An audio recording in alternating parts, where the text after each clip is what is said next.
শেখ হাসিনা কি পালিয়েছে, নাকি শেখ হাসিনাকে বন্দুকের নলের ডগায় চলে যেতে বাধ্য করা হয়েছে?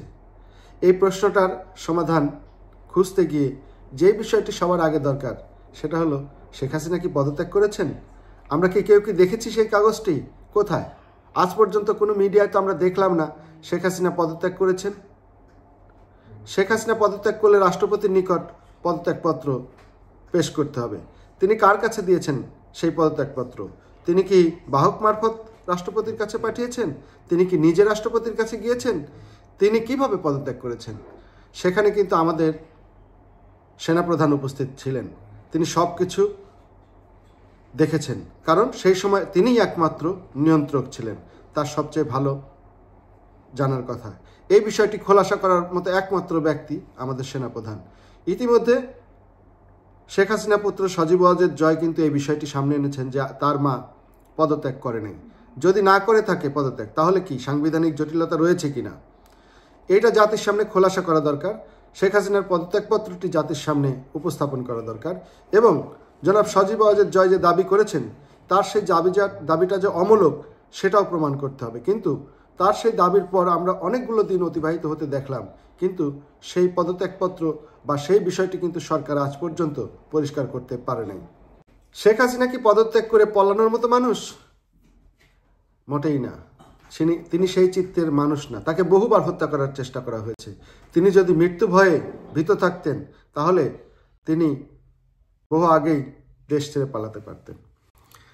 শেখ হাসিনা যেভাবেই যাক, পদত্যাগ করে যাক বা তিনি বন্দুকের নলের মুখে চলে যাক, তার চলে যাওয়াটা জরুরি ছিল, তার বেঁচে থাকাটা জরুরি ছিল।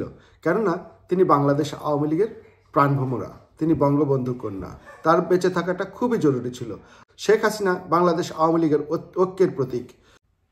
বাংলাদেশ আওয়ামী লীগের যে সাধারণ নেতাকর্মী যারা কখনো লোভ লালসার বশবর্তী হয়ে আওয়ামী লীগ করে না, আদর্শিক আওয়ামী লীগ করে, ন্যায় নীতি নিয়ে আওয়ামী লীগ করে, তারা কিন্তু শেখ হাসিনাকে কোনোদিনই ভুলবে না।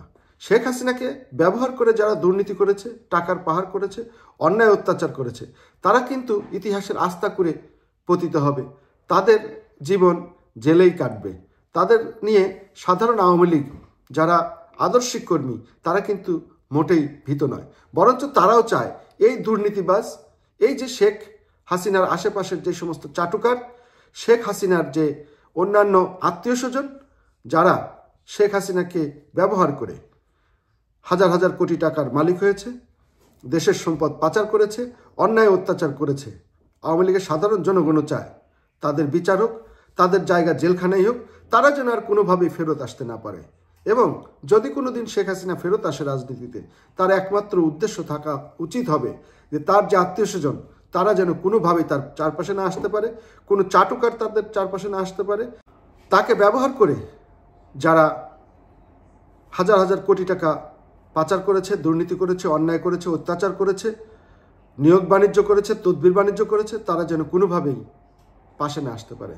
শেখ হাসিনার একমাত্র উদ্দেশ্য হওয়া উচিত হবে দেশের যে আপামর আওয়ামী সমর্থক যারা তৃণমূলের কর্মী তাদেরকে মূল্যায়ন করা, তাদেরকে সাথে নিয়ে রাজনীতি করা।